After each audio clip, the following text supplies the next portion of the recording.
Duke won more pitches than we did. We had our opportunities. We left 8 on base.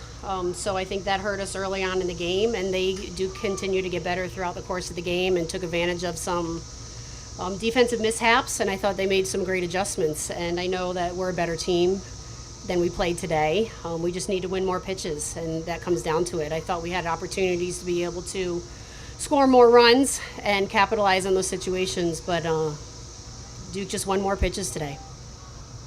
To open it up, to start with Jenna, Jenna, this team, obviously you saw what they could do last weekend playing with your backs against the wall like that. Obviously have to win tomorrow. What was the message in the locker room after taking a loss today?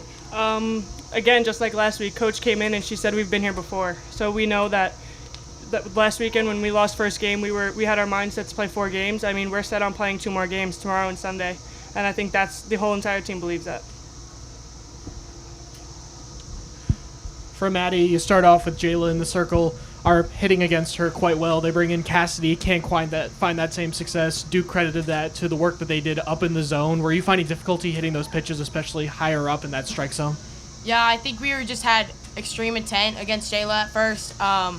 We were hunting balls at the thighs, so that was what we were looking for. But then the change of eyesight kind of just messed with us a little bit, but we'll be right back tomorrow.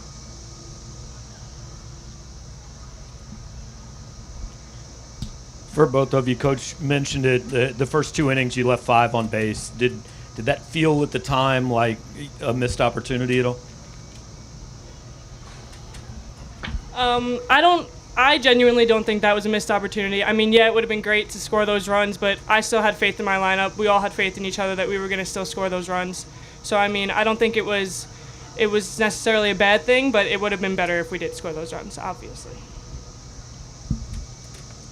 For Maddie, did the pitching change kind of catch you guys off guard a little bit? Did it surprise you that it came so early?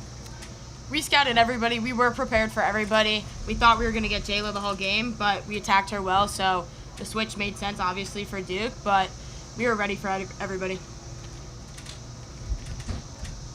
Any other questions for players? Awesome. Thank you both. Thanks. Thank you.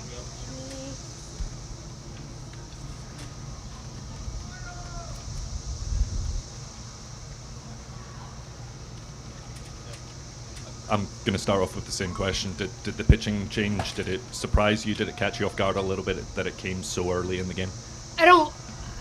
When anybody makes a pitching change, it doesn't matter if it's in the 2nd or the 3rd inning or if it's in the 7th inning. It's a big adjustment to go from a drop ball pitcher to someone who cuts the ball up. They had a good game plan, and it just takes a little bit more discipline and intent to be able to execute, because you have to completely change your swing and change your eyesight and change a lot of your approach. We just weren't able to make those adjustments fast enough. You mentioned defensive mishaps. You didn't have any unearned runs, but the play where they scored from second, then getting the extra run in the 7th inning, can you kind of talk about that aspect of it? Yeah, I think the ball off the wall in the left center gap, I think we can do a better job in getting that ball in a little bit faster and maybe have a play at the plate. That turned into a double. And she scored from first base. There was that opportunity. I think in the 1st and 3rd, that was not the intent of the play in the 1st and 3rd. So I think there is another missed opportunity. But again, they scored 5 runs with 2 outs. And that's really where we need to elevate and shut the door, where we're getting 2 outs and being able to make better pitches, make better plays behind our pitches. But I really think it came down to making some better pitches in those situations so that they're not manufacturing a lot of runs with 2 outs. Curious what you thought about, Lauren's outing today and kind of maybe how Duke game planned for her. I thought she threw okay, well enough to be able to win. Her changeup was a little up in the zone, which is why they were able to make contact with it. That was the home run, was a changeup, and it was elevated a little bit.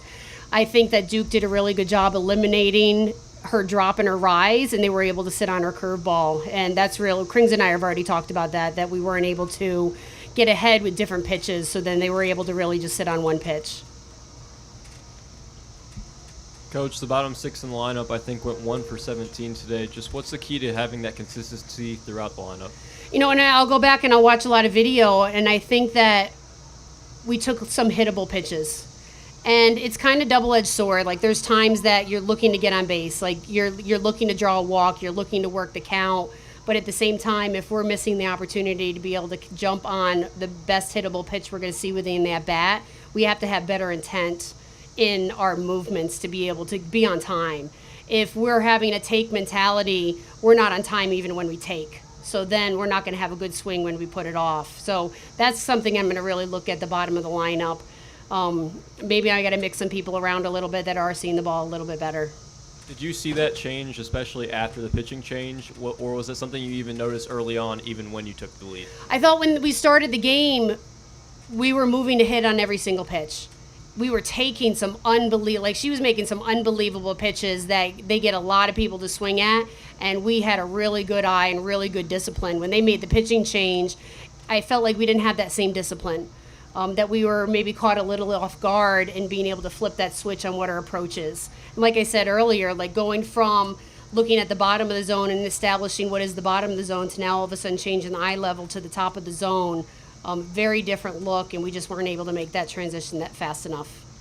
Jenna referenced last weekend, and you talked about it earlier in the week. Did you see anything out of your team in the last 30 minutes that, you like about the mindset, don't like about the mindset? I think there's the confidence that we've been here before. Like, this isn't unfamiliar territory. We played with our backs up against the wall for 4 straight games. So it's not anything that they're going to be shocked. They know what they need to do. It's really just evaluating how can we be better tomorrow? How can we be the better team? How can we win more pitches? And when you go into, and if I can make the analogy to last Friday, we didn't play our best softball. And I don't think today we played our best softball. I think Duke played a much better game than we did. So we have to go out and we have to take care of what we can control and win more pitches all the way across the board than Duke. What are some things that you think the team needs to elevate heading into tomorrow to scrap season? Make better pitches with 2 strikes. Shut the door once we get 2 outs. We got to control the momentum. Duke does a very good job. They're a very momentum-based team, and they get multiple base hits in a row. They score a lot of their runs late in the game. They've been doing that all year long. So we have to be able to feel that they have the confidence and the momentum on their side and shut that down. Offensively, we have to look to move every single pitch. We can't be in evaluation mode. We have to be in an attack mode. And when we're in attack mode, we are extremely tough. We're very disciplined. We have great eye and great command, and we put good swings on good pitches. And then defensively, we just got to make the plays behind, like what the game tells us to do, and we can't try to do too much. When we're an aggressive team, we're a really, really tough team to beat. And when we're passive and we let the opposing team control the rhythm and the timing, then we're a little bit more on the defensive side. So we just have to be aggressive, go after it, take the ball, play our game. Any last questions? All right. Thank you so much. Thank you.